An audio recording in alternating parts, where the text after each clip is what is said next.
இல்லை, இரட்டை இலக்கத்தில் போட்டியிட வேண்டும் என்பதை மார்க்சிஸ்ட் கம்யூனிஸ்ட் கட்சியின் சார்பில் ஏற்கனவே தெரிவிச்சிருக்கிறோம். அதே எண்ணிக்கையை தான் அவங்கள்ட்டையும் நாங்கள் சொல்லியிருக்கிறோம். அவர்கள் பல புதிய கட்சிகள் திராவிட முன்னேற்ற கழகத்தினுடைய கூட்டணிக்குள் வந்திருக்கிற காரணத்தினால் நீங்கள் எதிர்பார்க்கிற அளவுக்கு தொகுதிகள் தருவது சிரமம் என்பதை அவர்கள் சொல்லியிருக்கிறார்கள். இருந்தாலும் இதே சிரமத்துக்கு மத்தியிலே தான் காங்கிரஸ் கட்சிக்கு கூடுதலான தொகுதி என்பது வழங்கப்பட்டிருக்கிறது. தேசிய முற்போக்கு திராவிடர் கழகத்திற்கு கூடுதலாக வழங்கப்படும் என்று உங்களை போன்ற ஊடக நண்பர்கள் தொடர்ந்து வெளிப்படுத்தி கொண்டிருக்கிறீர்கள். ஆகவே அவர்களுக்கெல்லாம் கூடுதலாக தருவதற்கு வாய்ப்பு இருக்கிற போது இடதுசாரிகளுக்கு தர முடியாது என்று சொல்வதற்கான எந்த விதமான நியாயமும் இல்லை. ஆகவே கடந்த முறையை விட கூடுதலான தொகுதியில் போட்டியிட வேண்டும் என்பதுதான் எங்களுடைய முடிவு. அதை அந்த பேச்சுவார்த்தை குழுவோடு நாங்கள் தெரிவித்திருக்கிறோம். நாங்கள் ஏற்கனவே இருந்த இடத்துடன் கூடுதலாக தர வேண்டும் என்று அவர்களிடம் மீண்டும் மீண்டும் முன்மொழிகிறோம். பேசுவோம். எங்கள் கூட்டணியில் உரையாடல் செய்வதற்குரிய ஜனநாயக இடம் இருக்கிறது. எனவே அந்த வகையில் பேசுவோம், முடிவை எட்டுவோம். பிஜேபியை வீழ்த்துவதுதான் எங்கள் முதல் குறி. 40 ஆண்டுகள் வரலாற்றில் முதல் முறையாக ஏறுமுகத்தில் 25 28 தொகுதிகளை நாம் பெற்றிருக்கிறோம். அது மட்டும் இல்ல, கூடவே ஒரு மாநிலங்களவை உறுப்பினர். இந்த மாநிலங்களவை உறுப்பினர் எத்தனை பேர் வேணும்? 34 பேர் வேணும். 34 சட்டமன்ற உறுப்பினர்கள் இருந்தால் தான் ஒரு மாநிலங்களவை உறுப்பினர் தேர்ந்தெடுக்க முடியும். மாநிலங்களவை உறுப்பினரையும் பெற்றிருக்கிறோம், 28 தொகுதிகளையும் பெற்றிருக்கிறோம்.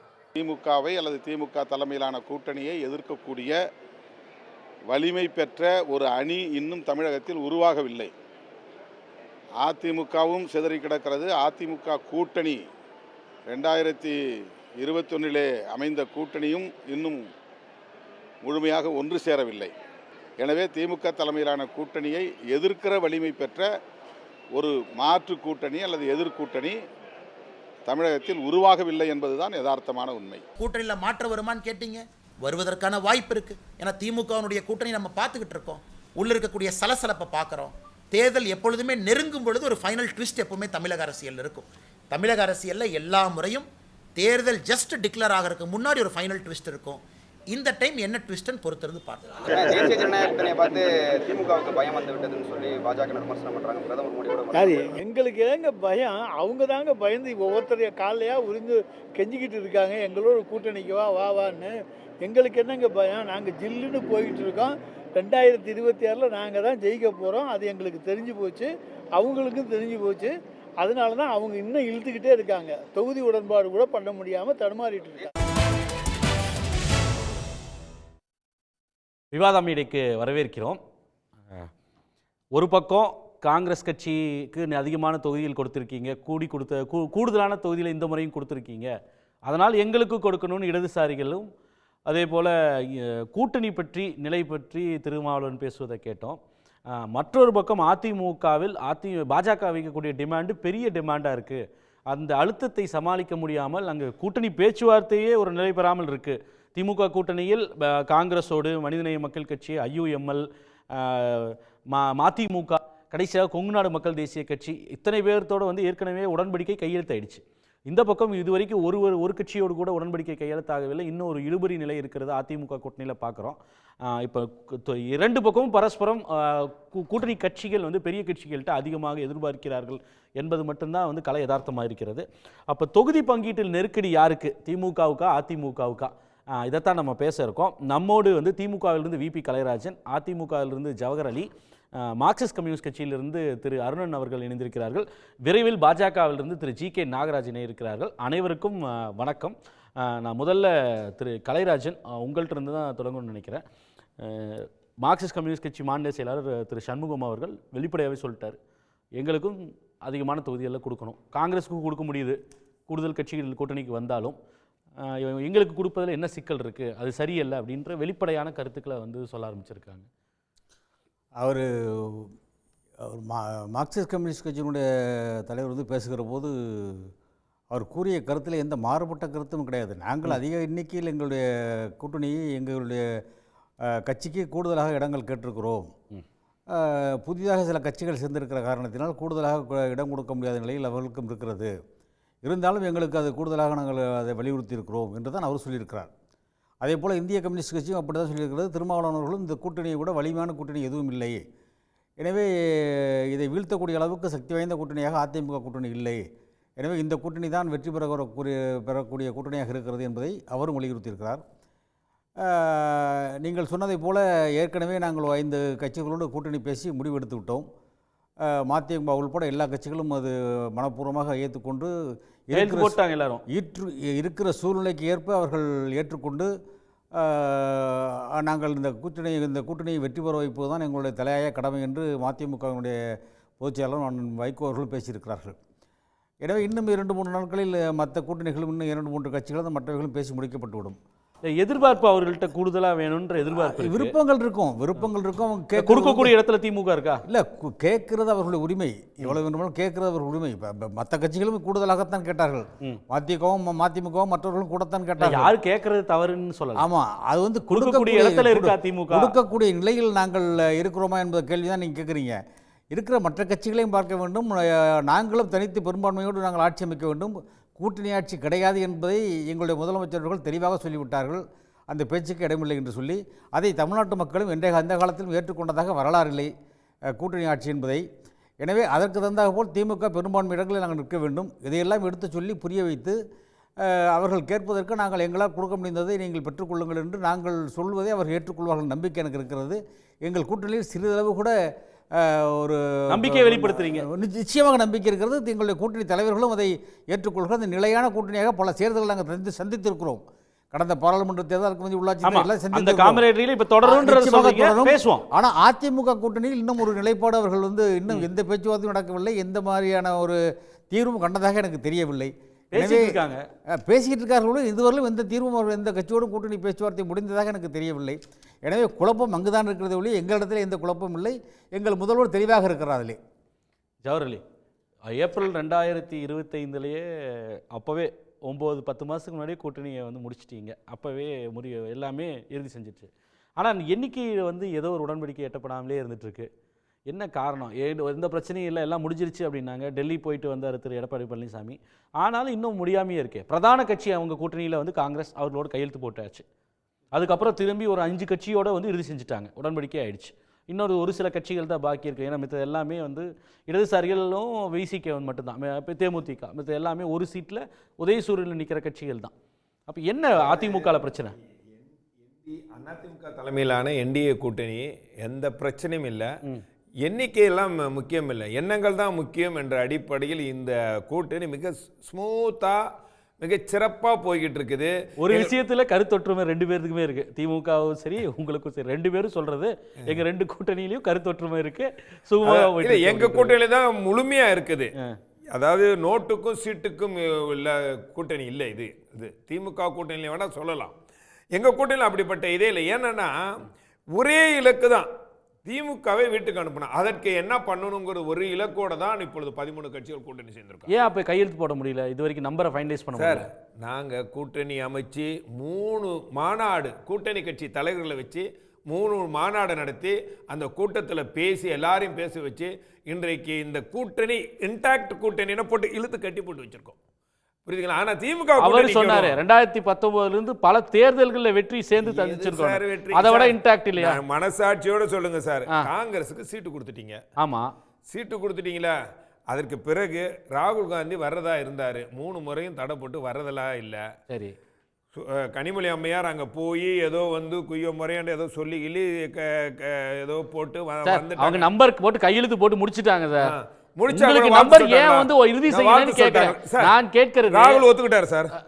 கையெழுத்து போட்டாங்க. சரி, மேலிட பார்வையாளர் முன்னாடி வந்து கையெழுத்து போட்டு இறுதி செஞ்சாச்சு. அவங்க கையெழுத்து போடுறது இல்ல, அதாவது வந்து உள்ள விருப்பத்தோட கையெழுத்து போட்டாருன்னு தான் இன்னைக்கு கேள்வி. நீங்க அத கையெழுத்தே போடலையே. நான் என்ன சொல்றேன் சார், நீங்க வந்து என்னடா ஒரே இலக்கு திமுக வீட்டு ஒரே நீங்க இப்ப நாங்க கூட்டணி எங்க கூட்டணி நாங்கள் கூட்டணி இணக்கமாக இணைந்து விட்டோம் அப்படின்னு நாங்க சொல்றோம். இது வரைக்கும் சோனியா காந்தியாவது ராகுல் காந்தியாவது இந்த கூட்டணிக்கு வாழ்த்துக்கள் ஒரு முறையா சொல்லியிருக்காங்களா? ஏன் சொல்லல? ரெண்டாவது வந்து அதிக சீட்டு கேட்டு கம்யூனிஸ்டுகள் இது பண்றாங்க. ஆனா திமுக பக்கம் என்ன சொல்றாங்க, போன முறை உங்களுக்கு கொடுத்த 6 சீட்டு நீங்க 6 சீட்டுக்கே ஒர்த் இல்ல. ஒர்த் இல்லைன்னா அவங்க எங்கேயும் சொல்லலாம். அதனால் அது காரணமே அதானே. அதுக்கு ஒர்த்து இல்லை, அதுக்கு உங்களுக்கு அந்த அளவுக்கு உங்களுக்கு பலம் இல்லாத கட்சி, அதனால குறைச்சிக்கோன்னு சொல்றாங்க. அதே நிலைமை தான் அதே கூப்பாடு போட்ட விசிகாக்கும் அதே நிலை தான். இப்போ நம்ம அருணன் சார் போன்றவர்கள் என்ன சொல்ல போறாங்க? பாஜக என்ன வர்த்து? எது பாஜகவோட வர்த்து என்ன பலமோ அந்த பலத்துக்கு தகுந்த மாதிரி எங்களோட எடப்பாடியார் கொடுப்பாரு. அந்த வர்த்தை அசஸ் பண்றதுலே பிரச்சனையா? கடைசியா வந்து அமித்ஷா கடைசி 2 கூட்டங்களுக்கு முன்னாடி வந்து பேசினப்போ நான் அவங்க 21% அதிமுக, நாங்கள் 18% எடுத்துருக்கோம். ஏறக்குறைய லெவல் பிளேயிங் ஃபீல்டில் இருக்குது, நாங்கள் ஈக்குவல் ஃபூட்டிங்கில் இருக்கோம், நாங்கள் இணைந்து என்டிஏவாக வந்து ஆட்சி அமைக்க போகிறோம் அப்படின்னு தான் சொன்னார். நம்ம ஆட்சி அமைக்கிறதெல்லாம் ரெண்டாவது, அது பல முறை பேசியிருக்கோம், திருப்பி பேசுவோம். இப்போ வந்து நாங்கள் சமபலத்தில் இருக்கோம். என்டிஏ வந்து 18%, தனிச்சு பாராளுமன்ற தேர்தலில் நாங்கள் மட்டும் 11%ன்றாங்க. 4% ஏதோ ஒரு சதவீதம். பாராளுமன்ற தேர்தலில் அவங்க எவ்வளவு வாக்குகள் வாங்கி இருக்காங்களோ அந்த சதவீதத்தை காங்கிரஸோட அதிக எண்ணிக்கை வாக்கு எண்ணிக்கை இருக்குன்றாங்க. அப்ப 28 விட கூடுதலா கொடுப்பாங்க. அவங்களுக்கு வாக்கு வாங்கியிருக்காங்கல்ல, அதான் சொல்றாங்க. அது 18% அந்த கூட்டணியெல்லாம் சேர்ந்து பாராளுமன்ற தேர்தலை வாங்கி இருக்கிறது உண்மை தானே. அதை ஏத்துக்கிட்டு தான் ஆகணும். உங்களுக்கு பிடிக்குதோ பிடிக்கலையோ. ஆனா அதுல வந்து காங்கிரஸ் 28க்கு மேல இருக்கும். காங்கிரஸோட எண்ணிக்கை கூடுதலா இருக்குமா? அதிமுக பாஜக அவர்களுடைய பலம் பலவீனம் எல்லாத்தையும் அறிஞ்சு தமிழ்நாட்டு தேர்தல், இந்த தேர்தலில் யார் தலைமையில் கூட்டணினா எடப்பாடியார் அவர்கள் தலைமையில் கூட்டணி அப்படிதான் அவங்க சொல்றாங்க. சும்மா சார், நீங்க திமுகவுக்கு ஒரு பயம் இருக்கு. எப்படின்னா மோடி தலைமையில தான் இந்த எலெக்ஷனை சந்திக்க போறோம். திரு எடப்பாடி பழனிசாமி அதிமுக பொதுச்செயலாளர், இங்கே இவர் வந்து தலைமை எடுக்கிறார் அப்படின்னு சொல்றாங்க. கூட்டணிக்கு தலைமை மோடின்னு தான் மோடி தான் சார். தமிழ்நாட்டினுடைய தலைமை எடப்பாடியார்னு தெளிவா மோடியும் சொல்லிட்டாரு, அமித்ஷாவும் சொல்லிட்டாரு. ஆனா வந்தா சொல்ல மாட்டேங்கிறாரு. ஆனா உங்களுக்கு மோடி சொல்லவே மாட்டேங்கிறாரு. இந்த குழப்பத்தை அப்படியே நம்ம பேசியிருக்கோம். தேர்தல் வரைக்கும் நீங்க முடிச்சிடுறேன், தேர்தல் வரைக்கும் கொண்டு போகணும்னு நினைக்கிறாங்க திமுக. அதான் நீங்க ஊடகங்கள் சரியா செய்றீங்க. ஆனால் இப்ப என்ன நான் செய்யல, நான் கேட்கறது அந்த சப்ஜெக்ட்குள்ளே போக வேணாம். சரி, நான் உங்களை கேட்கறது, நீங்க அவங்க கிட்ட சொன்னீங்க 28+1 சந்தோஷமா போட்டாங்களா வருத்தப்பட்டு போட்டாங்களான்னு கேட்டீங்க. எதுவுமே போடலையே. நான் பிராக்டிகலா சொல்றேன் சார். 10 மாசத்துக்கு முன்னாடி உருவான வாழ்த்து தெரிவிச்சாங்களா சோனியா காந்தி ராகுல்? சரி சார், நான் கேட்கக்கூடியது, அப்ப தொடர்ந்து டெல்லிக்கு போயிட்டு வந்து எடப்பாடி பழனிசாமியால ஏன் உடன்படிக்கை எட்ட முடியல? பிஜேபியில அவ்வளவு பெரிய டிமாண்ட் வைக்கிறாங்களா சார்? எந்த டிமாண்ட் இல்ல, எல்லாமே வந்து சரியா இருக்குது. தொகுதிகள் எல்லாமே ஓரளவுக்கு பேசப்பட்டிருக்கு. நீ எங்க எடப்பாடியார் கூடிய விரைவில், ஏன்னா பொதுவா வந்து 2011, 2016, 2021 இந்த சட்டமன்ற தேர்தல் எல்லாமே தேர்தல் தேதி அறிவிக்கப்பட்டதற்கு பிறகுதான் கூட்டணியை இறுதி வடிவம் பெற்றிருக்கு. இன்னும் தேர்தல் தேதி இன்னும் அறிவிக்கல. அதற்கப்பதான் தெளிவான ஒரு இறுதி வடிவத்தோட உங்களுக்கு கொடுப்போம். அப்புறம் யாரையும் எதிர்பார்த்துட்டு இருக்க மாதிரி இருக்கு. யாரையும் எதிர்பார்க்க வேண்டிய அவசியம் இல்லை. எங்களுக்கு வந்து வந்தார்கள் அவர்களுக்கு லாபம், வந்தார்கள்னா அவர்களுக்கு லாபம். ஆனால் யாரெல்லாம் வந்து திமுகவை எதிர்க்கணும், வீட்டுக்கு அனுப்பணும் நினைக்கிறார்களோ அவர்களெல்லாம் ஒன்றிணைய வேண்டும். இப்ப சொல்லல எடப்பாடியார், 2 வருஷமா சொல்லிக்கிட்டு இருக்கிறாரு. அதனால 2 மாசமா என்ன பேசினாங்கன்றது இருக்கு. இன்னும் நான் அருணன் கருத்தை கேட்டு வரேன். திரு அருணன், திமுக சார்பில் அவர் கலைராஜன் அவர் சொல்லக்கூடியது யதார்த்தத்தை புரிஞ்சுக்குவாங்க, எங்களுக்கு வந்து மித்தவங்களுக்கும் பகிர்ந்தளிக்க வேண்டியிருக்கு, நாங்கள் தனித்து ஆட்சி அமைக்கணுன்ற ஒரு உறுதிப்பாட்டில் இருக்கோம், அதனால் யதார்த்தத்தை புரிஞ்சுட்டு ஒத்துப்பாங்கன்ற நம்பிக்கையை வெளிப்படுத்துகிறார். ஒன்று, அதை மார்க்சிஸ்ட் கம்யூனிஸ்ட் கட்சி ஏற்க போகுதா இல்லையன்ற நீங்கள் சொல்லுங்க. இன்னொன்று, உங்கள் கூட்டணியில் தான் குழப்பம். ராகுலும் சோனியா வரைக்கும் ஒரு வாழ்த்து கூட தெரிவிக்கல. எங்கள் கூட்டணியில் பிரச்சனையே இல்லை, ரொம்ப சுமூகமாக போகுது. மோடி வந்து பிரச்சார கூட்டத்திலலாம் பேசிட்டு போயிட்டாருன்னு ஜவஹர் அலி சொல்கிறார். அதான் அதைத்தான் அவர் கொடுக்க ஒத்துப்பாங்கன்னு அவரே சொல்லிட்டாரு. திரு அருணன், அதான் இல்லை, அதாவது இங்கே வந்து நம்ம அதிமுக நண்பர் ரொம்ப உற்சாகமாக பேசுகிறாரு. ஆனால் திமுக நண்பர் கேட்ட அந்த கேள்விக்கு, நீங்கள் கேட்ட அந்த ஒரு கேள்விக்கு மட்டும் பதிலே சொல்ல மாட்டேங்கிறாரு. ஐயா, இங்கே திமுக கூட்டணியில் முறையாக பேச்சுவார்த்தை நடந்துக்கிட்டு இருக்கு. சில கட்சிகளுடன் ஒப்பந்தம் ஆயிடுச்சு. எங்கள் கட்சி உட்பட சில கட்சிகளுடன் பேச்சுவார்த்தை தொடருது. எங்கள் கட்சியுடைய மாநில செயலாளர் தோழர் சண்முகம் அவர்கள் மிக தெளிவாக அழகாக சொல்லியிருக்காரு. நாங்கள் வந்து அவங்க கொடுக்குறோம் என சொல்வதில் எங்களுக்கு உடன்பாடு இல்லை, கூடுதல் இடங்கள் வேண்டும் என்று கேட்டிருக்கிறோம். நாளை மறுநாள் மீண்டும் பேச்சுவார்த்தை நடக்கவிருக்கிறது என்று தெளிவாக சொல்லியிருக்காரு. ஒரு பேச்சுவார்த்தையில் இதுதானே முடிவு என்பது இருதரப்புக்கும் உடன்பாடு, இருதரப்புக்கும் ஒப்புக்கொள்கிற ஒரு நல்ல தெளிவான முடிவு என்பது வரணும். அதற்கான பேச்சுவார்த்தை என்பது தொடர் ஒத்திசை வரணும். அதுக்கான பேச்சுவார்த்தை நடக்குது. ஆனால் இதுக்கிடையில் ஒரு முக்கியமான அம்சம் பாருங்கள், திமுக கூட்டணியோட ஒரு நல்ல ஒரு தன்மை, நாளைக்கு இதே திமுக கூட்டணி வந்து மிகப்பெரிய ஆர்ப்பாட்டத்தை நடத்துது. எதை ஏற்று? இந்த மோடி இந்த மோடி ஆட்சியினுடைய இந்த கொடூரமான அந்த வெளியுறவு கொள்கை, மிக மோசமான வெளியுறவு கொள்கையின் காரணமாக இன்றைக்கு ஒவ்வொரு வீட்டினுடைய அடுப்பங்கரையிலும் பிரச்சனை. அப்போ கேஸ் சிலிண்டர் வரமாட்டேங்குது, வீட்டுக்கெல்லாம் ரொம்ப ஒழுங்காக சப்ளை ஆகிட்டு இருக்கிறாங்க. ஆனால் எங்களுடைய சொந்த அனுபவமே என்னன்னா 40 நாள் ஆச்சு. அவங்க கொடுத்துருக்குற எந்த நம்பரில் ஃபோன் பண்ணாலும் எப்படி மெசேஜ் அனுப்புனாலும் புக்கிங்கே எடுக்க மாட்டேங்கிறாங்க. ஆக வீட்டுக்கே பிரச்சனை, ஹோட்டலுக்கு தனி விவகாரம். ஆக இதுக்காக பொறுப்பு எது? யார் பொறுப்பு? மோடி தான் பொறுப்பு. ஆகவே அதை மக்களுக்கு சொல்வதற்காக நாளைக்கு இவ்வளவு பேச்சுவார்த்தை நடந்து கொண்டிருந்தாலும் திமுக கூட்டணி சார்பில் கண்டன ஆர்ப்பாட்டம். இதில் ஒரு நல்ல விஷயம், மாண்புமிகு தமிழ்நாடு முதலமைச்சர் இன்றைக்கி என்ன சொல்லியிருக்காரு? உணவு விடுதிகளுக்கும் மெஸ் போல் அதை வீட்டிலே சமைச்சு அனுப்புகிறவங்களுக்கும் மின் கட்டணத்தில் சலுகை சொல்லிட்டு அவர் கேட்குறாரு, ஐயா எங்களுடைய சக்திக்கு உட்பட்டு இந்த சிக்கலில் மக்களுக்கு நாங்கள் இந்த சலுகையை செஞ்சுருக்கோம், இந்த நிவாரணத்தை அளித்திருக்கோம். மோடிஜியே நீங்கள் தானே இவ்வளவுக்கும் காரணம். உங்களுடைய வெளிநாட்டு கொள்கை இப்படி கொண்டாந்து நிப்பாட்டிருக்கு. ஒழுங்காக ரஷ்யாக்கிட்ட இருந்து என்ன வாங்கியிருந்தா இந்த பிரச்சனை இல்லை. அல்லது சுதாரிப்பாக கத்தார் நிப்பாட்டி விட்டான் 7-8 நாளைக்கு முன்பே. அப்போவே சுதாரித்து எரிவாயு வாங்குறதுக்கு ஏற்பாடு பண்ணியிருக்க, எதுவும் பண்ணாமல் இருந்துவிட்டு இப்போ இந்தியாவில் ஒவ்வொரு வீட்டிலும் பிரச்சனை. ஆகவே உங்களுடைய பங்களிப்பு என்ன? நீங்க என்ன செய்ய போறீங்க? என்ன நிவாரணம் அளிக்க போறீங்க என்று முதலமைச்சர் நல்ல ஒரு கேள்வியை கேட்டிருக்கிறார். இதன் அடிப்படையில் நாளைக்கு கண்டன ஆர்ப்பாட்டம். இருங்க ஐயா, நீங்க இப்ப தொகுதி பங்கீட பத்தி பேசிக்கிட்டு இருக்கோம். அதாவது கம்யூனிஸ்ட் கட்சிகள் 6 சீட்டுக்கு ஒர்த்தா இல்லையாங்கிறத இப்ப கேள்வி. 3 சீட்டு தான் கொடுப்பாங்கறாங்களா, அதுக்கு ஒர்த்து இல்ல. அது நான் கேட்ட அவர் சொல்லுங்க, அவர் பேசுவார். அப்படியே திசை திருப்பி அப்படி லாபமா போயிடுறீங்களா? இல்ல ஒரே நிமிஷம், இல்ல ஜவஹர் கிடைக்குமா கிடைக்காதா? மக்கள் ரோட்ல வந்து அல்லோலப்பட்டுட்டு இருக்காங்க. மக்களுடைய கவலையை வெளிப்படுத்துறாங்க.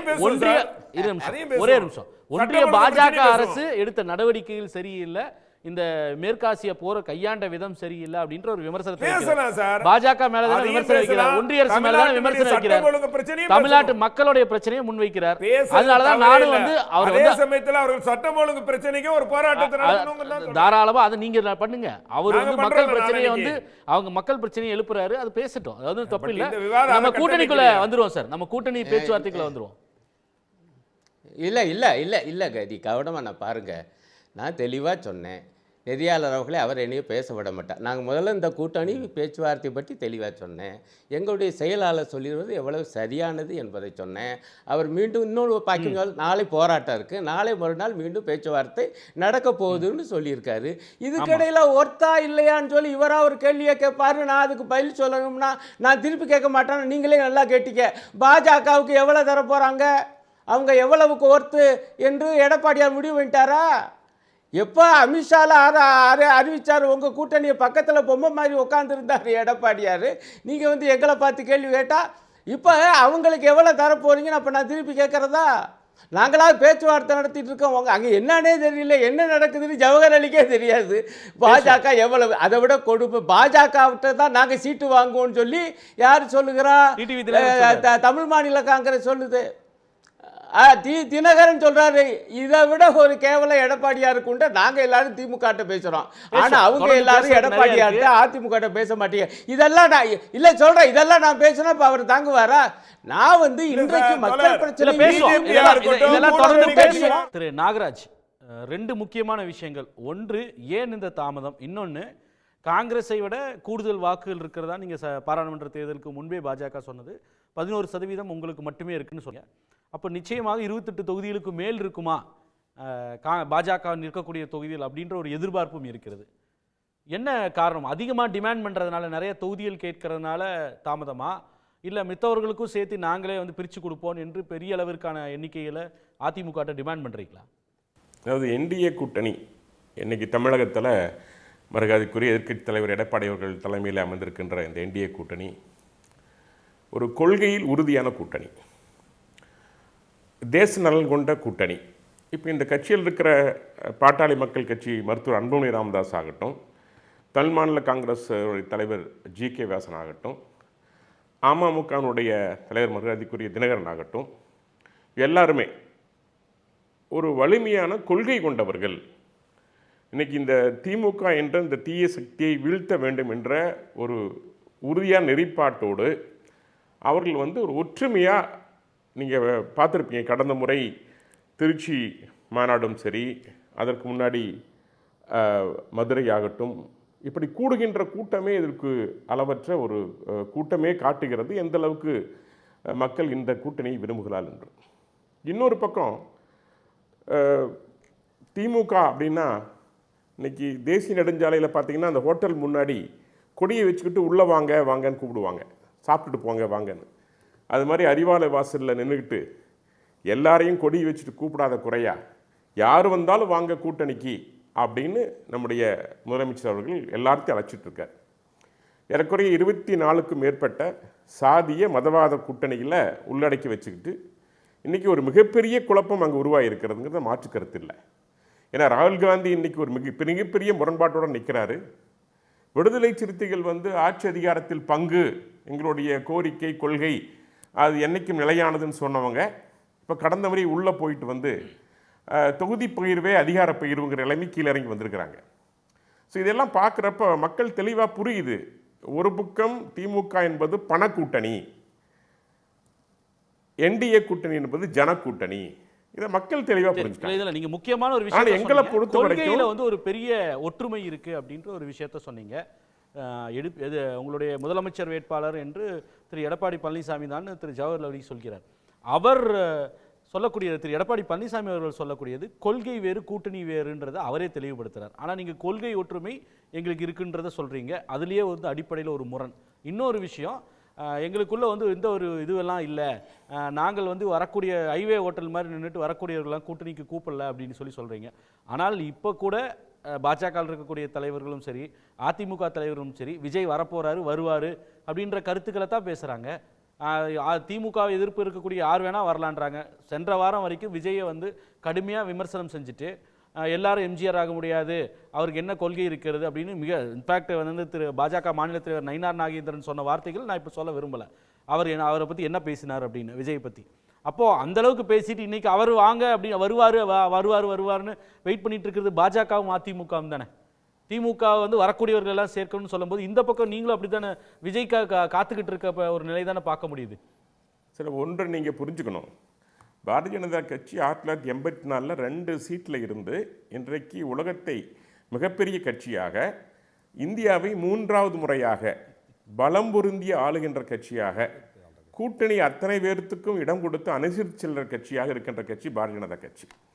ஒன்றை புரிந்து கொள்ளுங்கள், கொள்கை கூட்டணின்னு சொல்கிறீங்க. அப்போ திமுக எங்கள் கூட கூட்டணியில் இருந்தது, அமைச்சரவையில் பங்கு பெற்றது.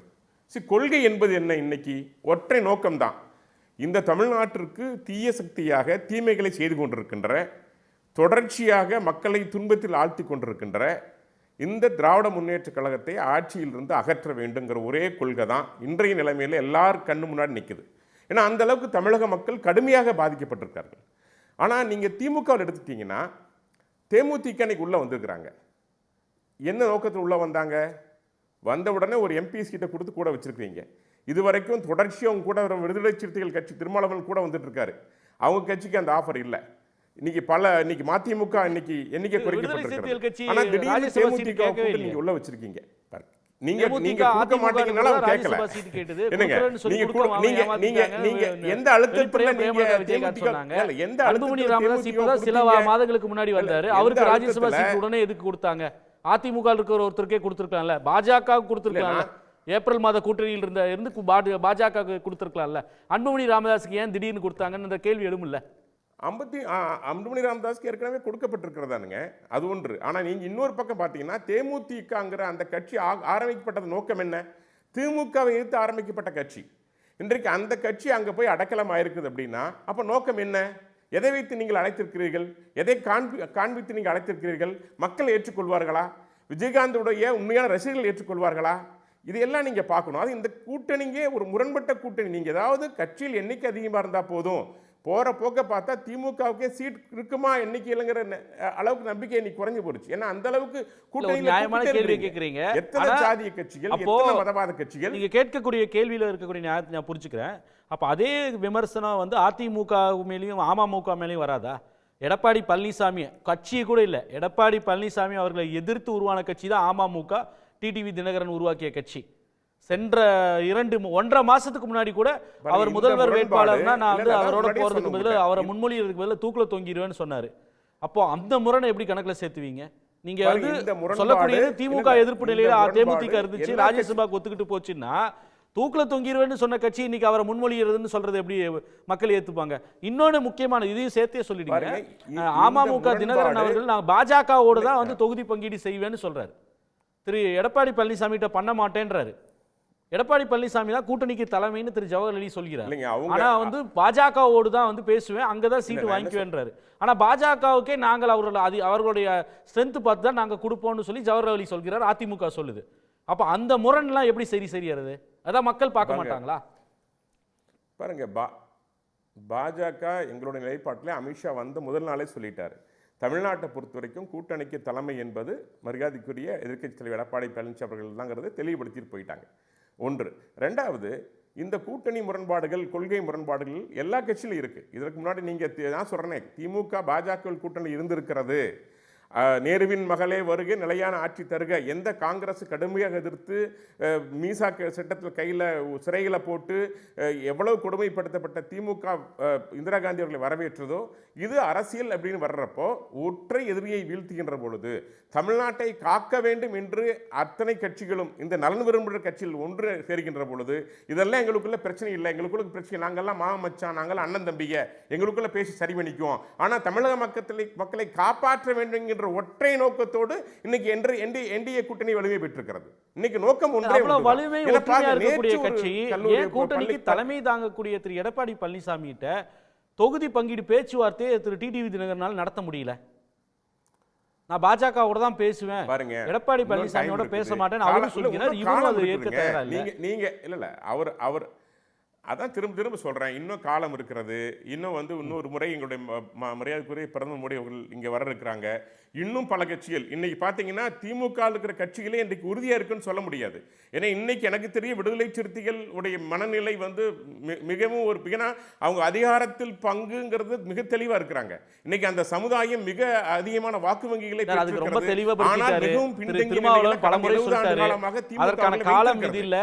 அதிகாரத்தில் பங்கு என்பது எங்களுடைய இலக்கு. அதற்கான தேர்தலோ காலமோ இது கிடையாது. நாங்கள் வந்து இன்ஃபேக்ட் தொகுதி எண்ணிக்கையில் தீர்மானிக்கக்கூடிய தேர்தல் இது கிடையாது. அதுக்கு கூட சமரசத்துக்கு தயாரா இருக்கோன்றதை வெளிப்படையாவே திருமாவளவன் பல முறை பேசிட்டாரு. சில நாட்களுக்கு முன்னாடியும் பேசிட்டாரு. தொகுதி எண்ணிக்கையில எங்களுக்குள்ள கருத்து வேறுபாடு வந்தாலும் அது பிரச்சனை இல்லைன்றதை அவர் தெளிவுபடுத்திட்டாரு. அவர் ஒவ்வொரு முறையும் வெளியே அறிவாலயம் போவதற்கு முன்பு ஒன்றும் போய் வந்ததற்கு பின்பு ஒன்றும் பேசிட்டு இருக்கார். ஆனால் அந்த சமுதாயம் இதை ஏற்றுக்கொள்ளுமா? அவர் தன்னுடைய கட்சி தலித்துக்கான கட்சி, அடக்கப்பட்ட ஒடுக்கப்பட்ட மக்களுக்கான கட்சி அப்படின்னு ஆழத்தினமா அறிவித்து சொல்லிட்டு வராரு. அந்த சமுதாய மக்களுடைய தொல்லைகள் நீங்க வேண்டுங்கிறது நிச்சயமா அந்த மக்கள் எதிர்பார்க்கிறாங்க. அதற்கு உண்மையிலேயே ஒரு தீர்வு தர வேண்டும் என்பது அந்த மக்களுடைய எதிர்பார்ப்பு. அதற்கு மாறுபட்டு ஒரு கூட்டணி அமைத்தால் மக்கள் வாக்களிப்பார்களா? அது மிகப்பெரிய ஒரு கேள்விக்குறியா இருக்குது.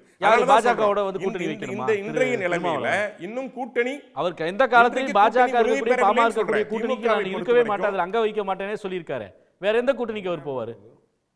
நான் வந்து எண்ணிக்கைகளை தாண்டி அதிகார பகிர்வை தாண்டி நான் இருக்கிறதுக்கு முடிவு பண்ணிட்டேன். இல்ல, இன்னும் அவருக்கு விடுதலை சிறுத்தைகளுக்கு வரவேற்கக்கூடிய கட்சிகள் பல இருக்கலாம், அவர் போகலாம். அவங்க வந்து மக்கள் நல கூட்டணி அமைச்ச மாதிரி கூட்டணி அமைக்கலாம், பல வாய்ப்புகள் இருக்கிறது. ஆனா இன்றைய நிலைமையில ஆசையெல்லாம் வந்து திருமாவளவன் செய்யணும்னு எதிர்பார்க்க முடியாது. நம்ம பேசுவோம். மக்கள்கிட்ட ஒரு கருத்து கேட்டிருந்தோம். அதிமுக பாஜக இடையான தொகுதி பங்கீடு பேச்சுவார்த்தை தாமதமாக காரணம் என்னன்னு. பாஜக அதிக சீட்டு கேட்பதால் அப்படின்னு 25% பேரும், இன்னும் அவகாசம் உள்ளதால் 10% பேரும், தாவேகாவிற்கு காத்திருப்பதால் அப்படின்னு சொல்லி 65% பேரும் சொல்லியிருக்காங்க. உண்மையிலேயே நம்ம இதுவரை பேசாத விஷயம் வந்து அதிகமாக இந்த விவாத மேடையில் இன்னைக்கு பேசாதது தான் மக்கள் பார்வையாக இருக்குது. அவர்கள் அதிகமான பேர் சொல்கிறது வந்து விஜய்க்கு இன்னும் காத்திருக்கிறதுனால தான் வந்து அந்த கூட்டணி அவர்களால் எண்ணிக்கை இன்னும் இறுதி செய்ய முடியலன்னு வந்து மக்கள் சொல்கிறாங்க. இதையும் சேர்த்து உங்கள் நிறைவு கருத்தை. அது மக்களுடைய கருத்து ஏறக்குறைய சரியாகத்தான் இருக்கும் என்று நினைக்க. அவங்க இடத்துல வந்து பேச்சுவார்த்தைகளுக்கு இவ்வளவு தூரம் ஒரு முடிவெடுக்க முடியாமல் இழுத்து கொண்டிருக்கிறார்கள் சொன்னால் அதற்கு காரணம் யாரையோ அவர்கள் எதிர்பார்த்து கொண்டிருக்கிறார்கள். அவருக்கு கொடுத்து விட்டு நமக்கு எப்படி மிச்ச தேர்ந்த பங்கு போட்டுக்கொள்ள வேண்டும் என்கிற நிலையில் அவர் இருக்கிற காரணத்தினால தான் இப்படி இருக்கிறது என்று மக்கள் தெளிவாக உணர்ந்து சொல்லியிருக்கிறார்கள். ரெண்டாவது வந்து காங்கிரஸ் கூட எங்களுக்கு கூட்டணி முடிஞ்சு போச்சு, 22 சீட் நாங்கள் கொடுத்துட்டு முடிஞ்சு போச்சு. அதை பற்றி நான் விவாதத்துக்குள்ளே சொல்லலை. இருந்தாலும் தம்பி ஜவஹர்லால் சொன்னதுக்காக நான் சொல்ல வேண்டியிருக்கு. ஏன் ராகுல் காந்தியும் சோனியா காந்தியும் இப்போ ஒன்றும் பேசலை, பிரச்சாரத்தை பேசலை அப்படின்னு சொல்கிறாங்க? தேர்தல் தேதி அறிவிக்கப்பட்ட பிறகு தான் நாங்களே அதை பற்றி முடிவெடுப்போம் கூட்டணியை பற்றி அப்படின்னு இவர் சொன்னார். அதே தம்பி தான் சொன்னார். அதில் தேர்தல் தேதி அறிவிக்கப்பட்ட பிறகு தான் பிரச்சாரத்துக்கு வருவார் என்பதை அவருக்கு ஞாபகப்படுத்த விரும்புகிறேன். அதே போல் எங்களுடைய துணை பொதுச் செயலாளர் கனிமொழி அவர்கள் நேரடியாக போய் ராகுல் காந்திகிட்ட கொய்யோ முறை என்று கூட்டணிக்கு கதறியது போல் ஒரு பேசினார். அப்படி கதற வேண்டிய நிலையில் திமுக இல்லை.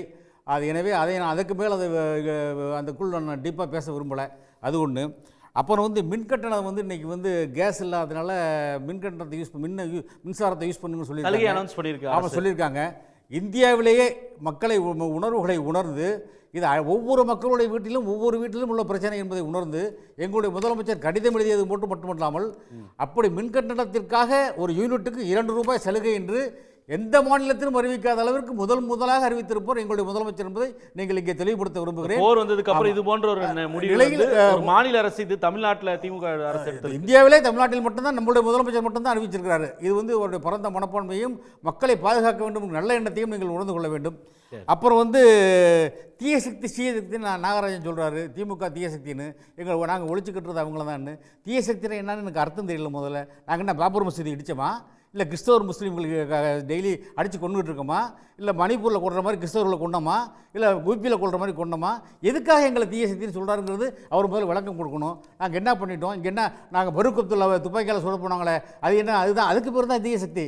நாங்கள் தீய சக்தி இல்லை. பரூக் அப்துல்லா உங்களால் பாதுகாக்க முடிஞ்சிச்சா, அது ஒன்று கேள்வி. அப்புறம் யார் போனாலும் அறிவாலயத்தில் கூப்பிட்டு இருக்காங்கன்னு சொன்னாங்க. இவர் பார்த்தாரா அறிவாலயத்தில் கூப்பிட்டதை? யார் கூப்பிட்டா, யாரை கூப்பிட்டா சொல்லுவார் அவர்? அது சொல்ல முடியாது. அதே மாதிரி திருமாவளவன் முன்னுக்கு பின் முரணாக பேசுகிறார். காலையில் போகிறப்போ ஒரு பேச்சு பேசுகிறார், சாயந்தரம் ஒரு பேச்சு பேசுகிறாங்கிறது ஒரு தலைவரை கொச்சைப்படுத்தி பேசக்கூடாது. எங்கள் கூட்டணியில் இருக்கிற ஒரு கட்சியினுடைய விடுதலை சிறுத்தைகள் கட்சியினுடைய தலைவராக இருக்கிற திருமாவளவன் அவர்களை தெளிவாக சொல்லியிருக்கிறார். எங்களுக்கு கூட்டணி ஆட்சியில் பங்கு கிடையாது, நாங்கள் விரும்பவில்லை என்று தெளிவாக சொல்லிவிட்டு விட்டார்.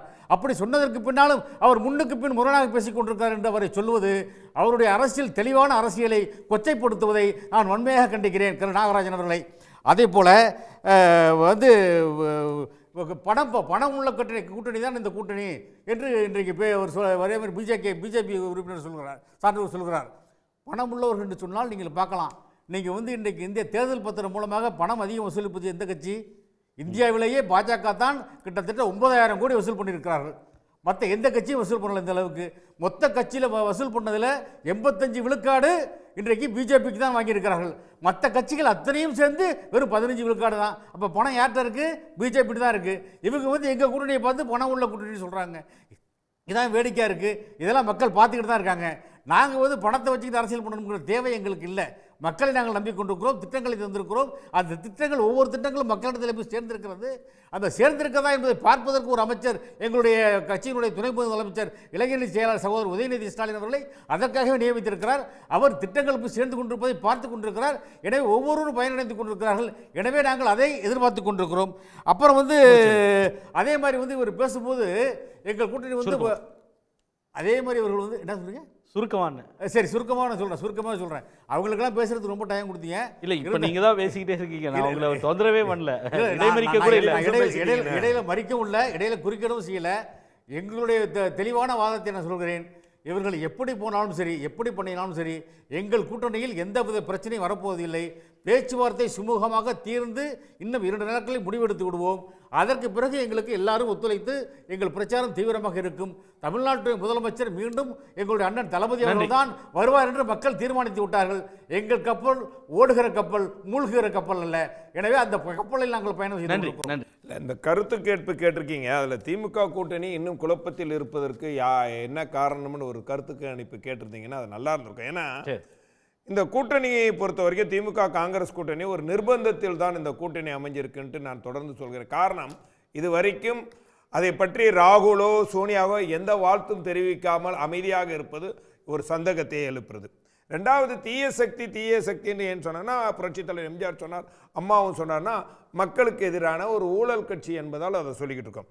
எதுக்கெடுத்த விஜய் கூட சொல்றாரு தீய சக்தின்னு. யாரு? விஜயும் தீய சக்தின்றாரு. ஆமா, அது உண்மைதானே. அதிமுக ஊழல் சக்தி, ஓம் சக்தி பராசக்தி தீய சக்தி திமுகங்கிறது வசனமும் அதே அதிமுக ஊழல் சக்தினாரு. அதாவது இப்போ ஒரே ஒரு விஷயமா சார், தேமுதிகவுக்கு ஒரு எம்பி சீட்டு கொடுக்குறீங்க. இப்போ ஒரு இரட்டை இலக்கில் சீட்டு கொடுக்க போறேன்னு ஒரு ரூமர் பரவுது.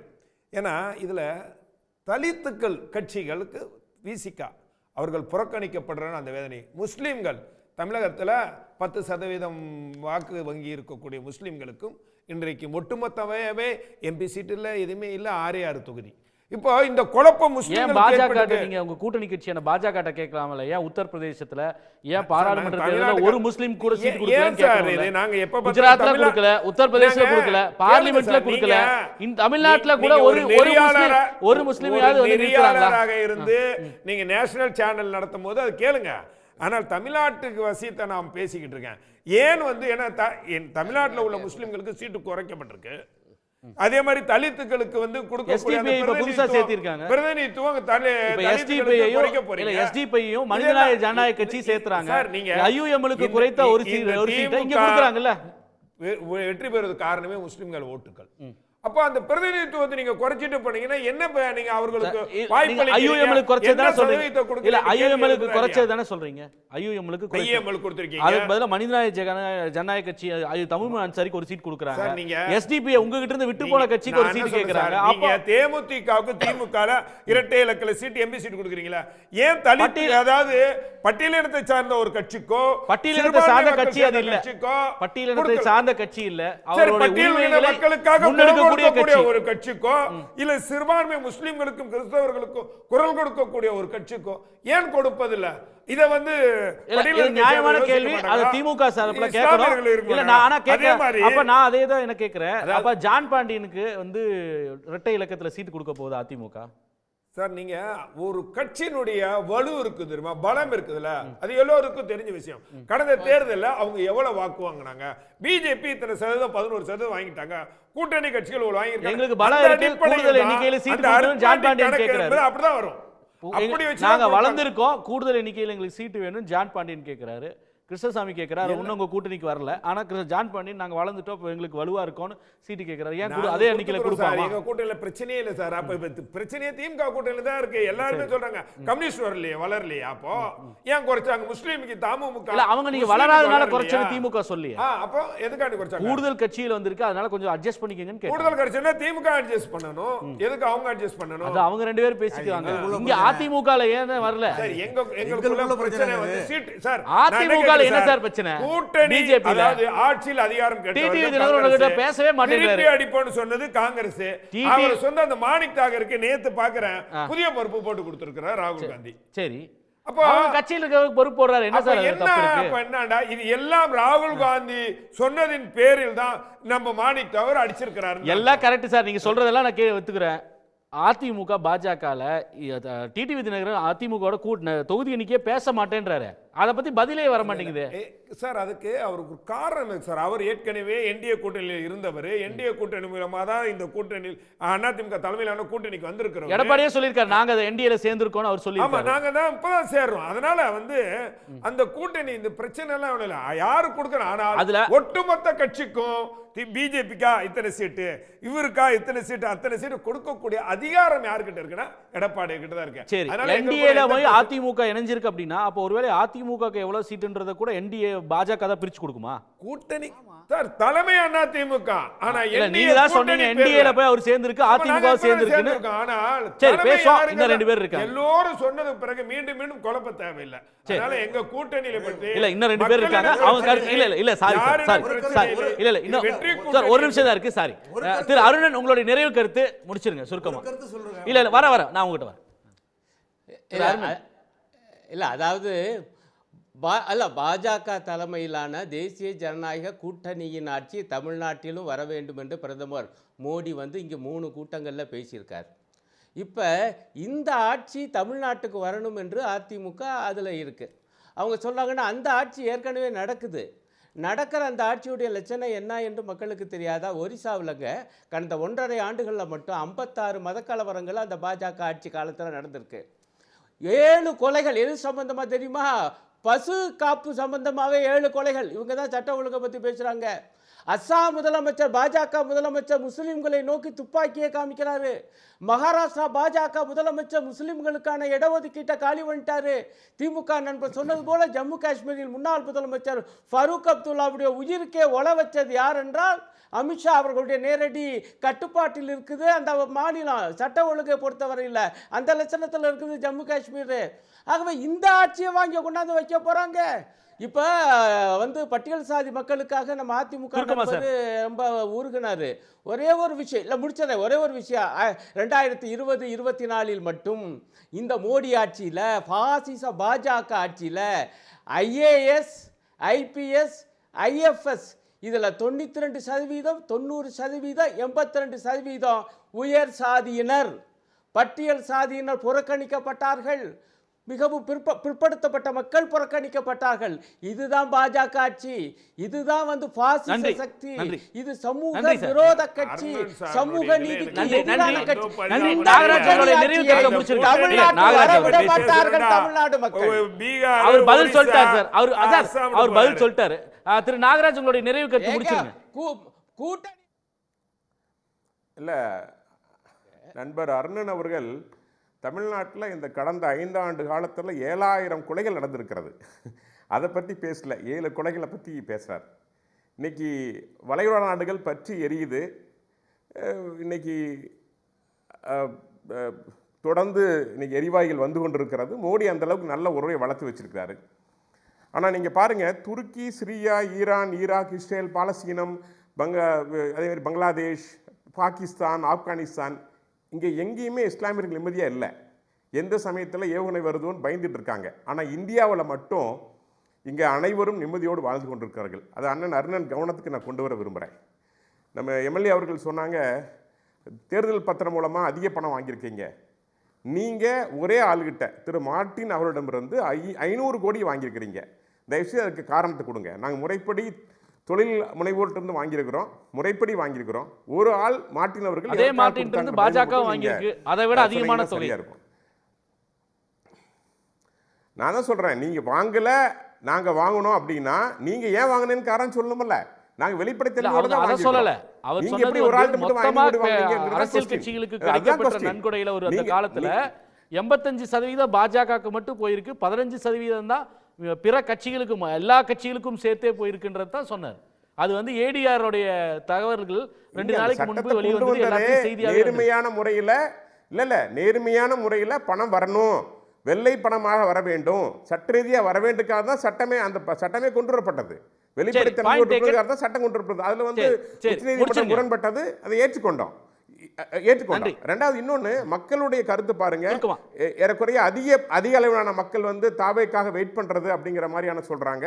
அப்ப அந்த அளவுக்கு மக்களும் கூட எதிர்க்கட்சிகள் எல்லாம் ஒன்று சேர வேண்டும், திமுக என்ற தீய சக்தியை வீழ்த்துவதற்கு எதிர்க்கட்சியில் ஒன்று சேர வேண்டும் எதிர்பார்ப்பாங்க இருக்குங்கிறத இந்த கருத்து கணிப்பு மூலமா தெரிய வருது. நன்றி நாகராஜ். அப்ப மக்கள் வந்து சிபிஐ விசாரணைக்கு கூப்பிட்டு அங்க வச்சு கூட்டணி முடிவு பண்ணணும்னு அதையும் அவங்களே நினைக்கிறாங்களான்றதையும் நம்ம கேட்டிருக்கணும். சரி, ரைட். எனிவே பாப்போம். சிபிஐ விசாரணை நாங்க கேட்கலங்க, சிபிஐ விசாரணை சாரி டைம் இல்ல மன்னிக்கணும், அடுத்ததுல பாத்துக்கலாம். இல்ல சார், டைம் இல்ல சார், ப்ளீஸ். எடப்பாடி ஆட்சியை ஊழல் ஆட்சி என்று சொன்னாரா இல்லையா? சரி, நன்றி. சந்திப்போம், மீண்டும் சந்திப்போம். கருத்து தெரிவித்த அனைவருக்கும் நன்றி. மீண்டும் சந்திப்போம். இது விவாத மேடை. உடனுக்குடன் செய்திகளை தெரிந்து கொள்ள சன் நியூஸ் பெல் ஐகானை கிளிக் பண்ணுங்க.